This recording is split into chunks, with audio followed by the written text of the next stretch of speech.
அனைவருக்கும் வணக்கம். Welcome to world village cookery channel. எல்லாரும் எப்படி இருக்கீங்க?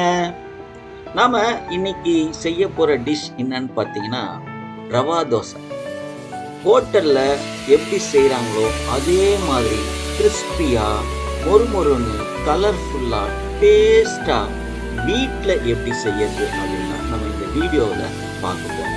நம்ம எல்லாருக்குமே ஒரு ஆதங்கம் இருக்கும். நம்ம எவ்வளோதான் கஷ்டப்பட்டு இந்த ரவா தோசையை வீட்டில் செஞ்சாலும் இந்த ஹோட்டலில் சாப்பிட்ற மாதிரி ஒரு டேஸ்ட் வரமாட்டேங்குது, அந்த அளவுக்கு கிறிஸ்பினஸ் வரமாட்டேங்குது அப்படின்னு நிறைய பேருக்கு ஒரு ஆதங்கம் இருக்கும்.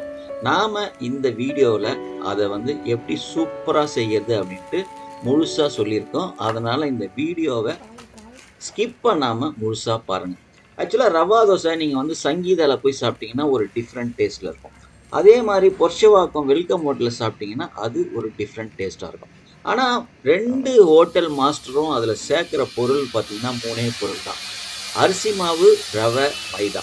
ஆனால் ரேஷியோ எவ்வளோ மாவு சேர்க்குறாங்கிற ரேஷியோ கொஞ்சம் வித்தியாசப்படும். எப்படி சட்னி சாம்பாரோட டேஸ்ட்டு வித்தியாசப்படுதோ அதே மாதிரி தோசையோட டேஸ்ட்டு கொஞ்சம் வித்தியாசப்படும். நாம் இந்த வீடியோவில் இந்த ஹோட்டலில் செய்கிற மாதிரியே கிறிஸ்பியாக எப்படி செய்யறது, அதுக்கு மாவு எப்படி கரைக்கிறது அப்படின்னு இந்த வீடியோவில் பார்க்க போகிறோம். வாங்க வீடியோக்குள்ளே போகலாம். வீடியோவில் போகிறதுக்கு முன்னாடி நம்ம சேனலை சப்ஸ்கிரைப் பண்ணாமல் பார்க்குறீங்க அப்படின்னா தயவு செய்து நம்ம சேனலை சப்ஸ்கிரைப் பண்ணுங்கள். பக்கத்தில் பெல் ஐக்கான் வரும், அதையும் ப்ரெஸ் பண்ணுங்கள். இந்த வீடியோவை ஸ்கிப் பண்ணாமல் முழுசாக கண்டிப்பாக பாருங்கள். இந்த முதல்ல மாவு நம்ம ரெடி பண்ணோம். அந்த மாவுக்கு இப்போ நம்ம 1 கப்பு, அதாவது 200 கிராம் அரிசி மாவு, 3/4 கப்பு ரவை. இந்த ரவை கொஞ்சம் பெரிய ரவை கிடைக்கும் பார்த்தீங்கன்னா, அந்த ரவை யூஸ் பண்ணிங்கன்னா ரவா தோசை கிறிஸ்பியாக சூப்பராக வரும். அப்புறம் 3/4 கப்பு மைதா மாவு. இந்த 3த்து கூட ஒரே ஒரு ஸ்பூன் நெய் விட்டுங்க.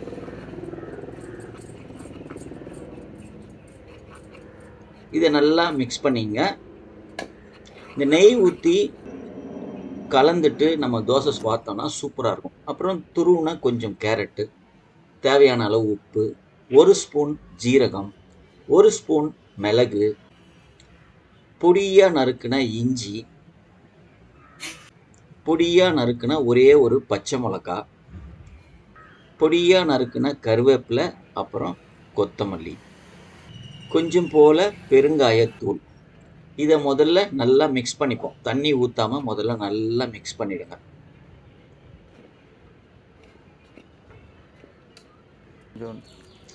அதுக்கப்புறம் கொஞ்சம் போல் தண்ணி ஊற்றி கையிலேயே நல்லா பிசைஞ்சிடுங்க. கட்டி தட்டக்கூடாது. அதுக்காக முதல்லையே கொஞ்சமாக தண்ணி ஊற்றி நல்லா பிசைஞ்சிட்டு அதுக்கப்புறம் தேவையான அளவு தண்ணி ஊற்றி கரைச்சோம் அப்படின்னா மாவு கரெக்டாக வரும். நிறைய பேர் கரண்டி வச்சு கரைப்பாங்க, அதில் தப்பு இல்லை. ஆனால் கை வச்சு இது மாதிரி ரவா தோசை மாவு கரைச்சிங்கன்னா உங்களோட கை மனம் அந்த தோசைக்கு கண்டிப்பாக வரும். ஆனால் கையை நல்லா சுத்தமாக க்ளீன் பண்ணிவிட்டு இதை ரெடி பண்ணுங்க. நல்லா கரைச்சிங்க.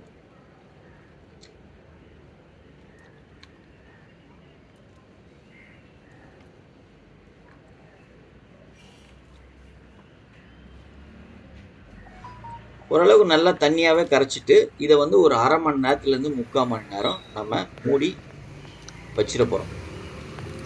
தோசை வாக்கும் போது தேவையான அளவு இன்னும் கொஞ்சம் தண்ணி ஊற்றி நல்லா தேவையான அளவு நம்ம கரைச்சிக்கலாம்.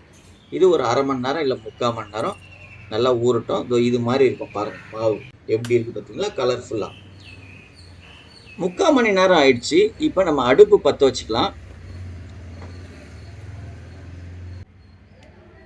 அடுப்பில் தவா வச்சிடலாம்.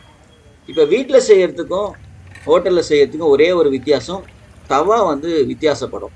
இப்போ நம்ம தவா சூடாகிற நேரத்தில் இந்த மாவை நல்லா தேவையான அளவுக்கு நல்லா கரைச்சிக்கணும். தண்ணி ஊற்றி நம்ம தோசை மாவு ஊற்றிட்டு வார்ப்போம்ல, சின்னதாக மாவு ஊற்றிட்டு தவா ஃபுல்லாக ஊற்றுவோம். ஆனால் ரவா தோசைக்கு அப்படியே மேலே பெரிய அளவுலேருந்து சின்னதாக ஊற்றின்னு வரணும். அதே மாதிரி மேலே நம்ம வார்க்க முடியாது. ஸோ ஊற்றுறதோடு சரி, ஊற்றும் போது அப்படியே ஹோல்ஸாக வரும். இப்போ பாருங்கள் எப்படி வருது அப்படின்ட்டு. ஸோ இந்த அளவுக்கு தண்ணியாக நல்லா கரைச்சிக்கணும். அப்படியே தெளிக்கணும். மாவை ஊற்ற மாதிரி இருக்கக்கூடாது. அந்த அளவுக்கு கரைச்சிட்டு இப்போ ஊற்றிடுங்க. இதே மாதிரி ஹோல்ஸாக இருந்தால் பரவாயில்ல. ஊற்றிட்டு அப்படியே ஒரு 5 நிமிஷம் விட்டுடணும். இந்த தோசை வேகிறதுக்கு 8லேருந்து 10 நிமிஷம் ஆகும். அந்த அளவுக்கு நெருப்பு கரெக்டாக வச்சுங்க. கொஞ்சம் கொஞ்சமாக கலர் மாறும். ஒரு 50% வெந்ததுக்கு அப்புறம் தான் எண்ணெய் ஊற்றணும். முன்னாடியே எண்ணெய் ஊற்றக்கூடாது. தோசையை சுற்றி ஒரு கரண்டி, நடுவில் ஒரு கரண்டி ஊற்றிட்டு அப்படியே திரும்பவும் வேக விடுங்க. பாருங்க அப்படியே கொஞ்சம் கொஞ்சமாக கலர் சேஞ்ச் ஆகும். அந்த கோல்டன் கலர் வந்து ஓரத்துலேருந்து அப்படியே கொஞ்சம் கொஞ்சமாக அப்படியே பரவினே வரும். அதே மாதிரி இது வெந்ததுக்கு அப்புறம் அதுவே அந்த ஓரம்லாம் ஓப்பன் ஆக ஆரம்பிச்சிடும். கரைச்சிருக்கிற மாவு கரெக்டு அப்படின்னு நம்மளுக்கே தெரியும். இப்போ பாருங்க நல்லா வெந்துடுச்சு, கோல்டன் கலர் வந்துடுச்சு. இப்போ நம்ம இந்த ரவா தோசை எப்படி மறைக்கணும்னா இது மாதிரி முக்கோண ஷேப்பில் மடிக்கணும். அப்போ தான் பார்க்கறதுக்கும் சூப்பராக இருக்கும். எல்லாரும் விரும்பி சாப்பிடுவோங்க. இது மாதிரி முக்கோண ஷேப்பில் மடிச்சுட்டு அப்படியே முருகலாக அப்படியே தட்டில் எடுத்து வச்சுங்க. இப்போ நம்ம சுட்டது வந்து சாதா ரவா தோசை. இப்போ வந்து ஆனியன் ரவா தோசை ஊற்ற போகிறோம். அது எப்படி ஊற்றுறதுன்னு பார்க்கலாமா? பொடியாக நறுக்கின வெங்காயத்தை முதல்ல தவாவில் தூவிடுங்க. தூவிட்டு ஒரு 2 நிமிஷம் அது லேசாக வதங்கட்டும். அதுக்கப்புறம் அந்த மாவை எடுத்து எப்படி நம்ம முன்னாடி ரவா தோசை ஊற்றுமோ அதே மாதிரி ஊற்றும். இது கொஞ்சம் திக்காக இருக்கும், ஏன்னா நடுவில் வெங்காயம் இருக்கிறதுனால. அப்படியே ஒரு 5 நிமிஷம் விட்டுருங்க.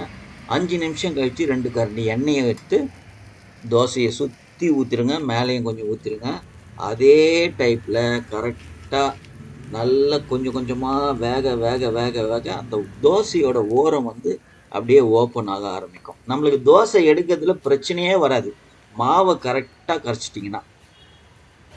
இப்போ பாருங்கள் சூப்பராக வெந்துடுச்சு. அதே மாதிரி முக்கோண வடிவத்தில் மடிச்சிட்டு எடுத்து சர்வ் பண்ண ஒரு அருமையான கிறிஸ்பியான சூப்பராக டேஸ்டான ஆனியன் ரவா தோசை ஹோட்டல் ஸ்டைலில் ரெடி. நீங்கள் இப்படி செஞ்சு பாருங்கள், உண்மையிலேயே சூப்பராக ஹோட்டலில் சாப்பிட்ற மாதிரியே இருக்கும்.